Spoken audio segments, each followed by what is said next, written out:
Good day everyone, welcome to my channel. So in this tutorial video guys, we will just have a walkthrough on how to write a program using Heap Sort in C++ programming language. Before we start, I would like to say thank you so much to all my viewers, silent viewers and supporters in my channel. Thank you for watching my videos. If you are new with my channel and then you like this video, please hit the like button. Don't forget to share and please support my channel guys by clicking the subscribe button. So let's begin. I will put a link in the video description where you can download the complete source code of our tutorial video for today for free in my two websites.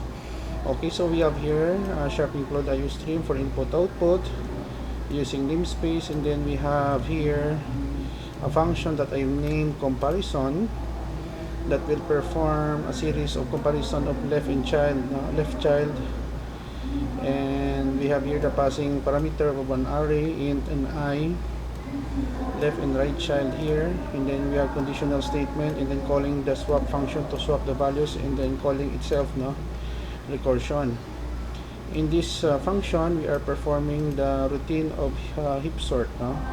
We have two for loop statement calling the swap and comparison, and then we have here display the values here or display the results, and then here int main, it is the starting point of our program begin, and then we have here arrays of values. We have 400, -1, -78, 212, 162, 867 and 35, and then getting the size here, and then the title of our program heap sort in C++, and here we display the original values calling the heap sort function here, array values and then so the sorted values it will display, and a program which informs the user that the program has been in the new line, and then we write curly bracket to close the body of our main function.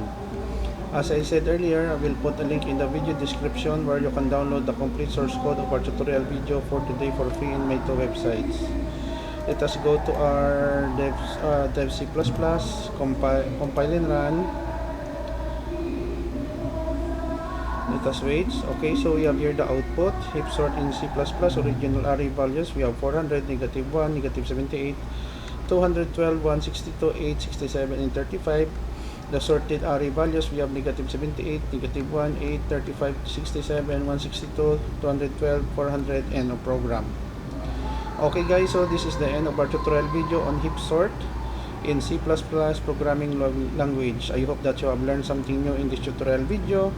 Don't forget to like, share, and please support my channel guys if you are new by clicking the subscribe button. See you in the next video tutorial guys.